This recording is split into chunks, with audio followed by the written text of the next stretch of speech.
Hi everybody. So you guys know me. I'm a pretty nice person, right?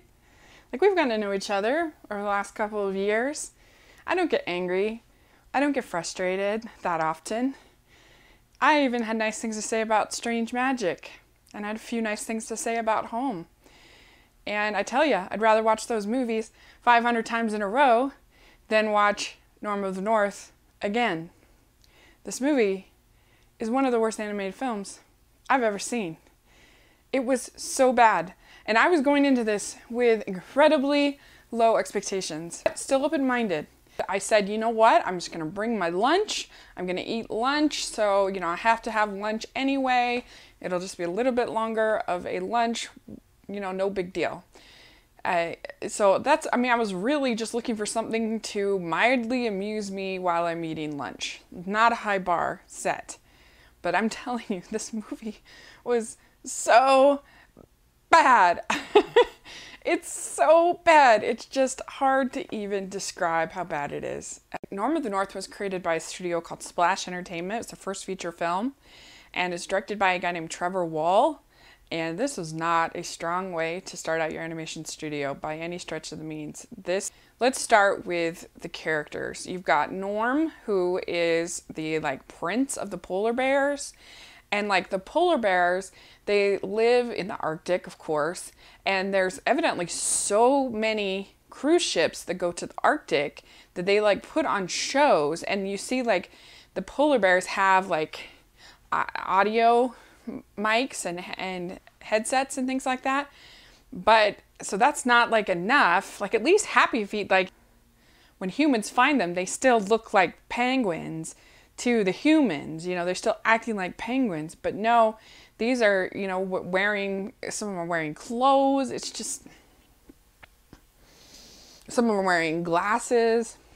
And, just so I guess that makes them nerdy, that somehow the birds and the things at the Arctic are wearing glasses. And I'm pretty sure that this movie was supposed to be in 3D because there's tons of shots of the bears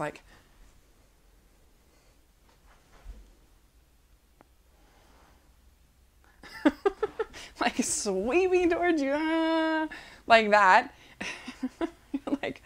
Oh my gosh, if they do that again, I'm gonna scream.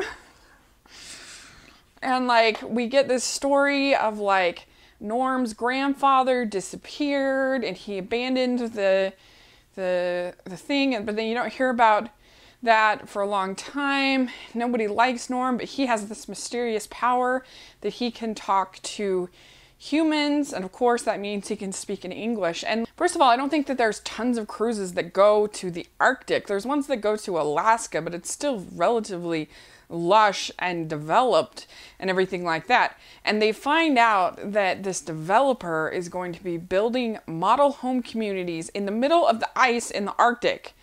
Okay?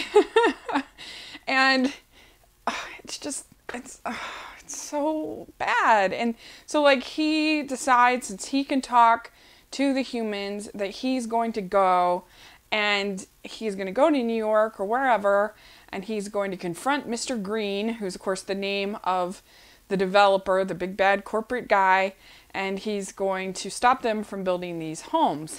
And of course, why would anybody want to live in the Arctic? There's no resources, there's no nothing. That's insane. But problems like that, it doesn't even matter because everything else is so bad. The animation is horrible. The voice acting is actually not that bad from Rob Schneider, but the rest of it is awful. There's tons of toilet humor.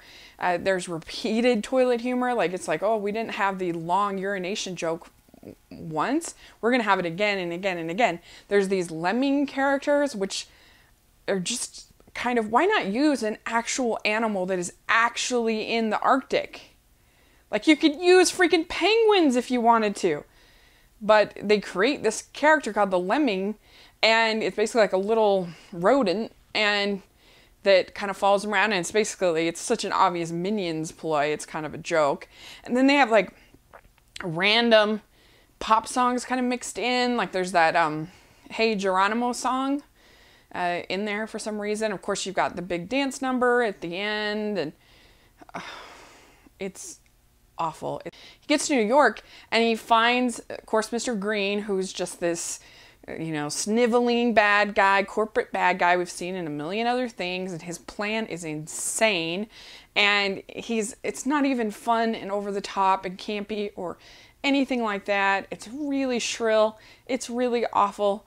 I actually fell asleep for about 10 minutes, and seriously, there was a mother with 2 kids, and then another mother with a kid, and I'm not exaggerating. Both of the moms in the theater were literally like this the entire time, and I didn't care. I could care less, because what are you gonna do?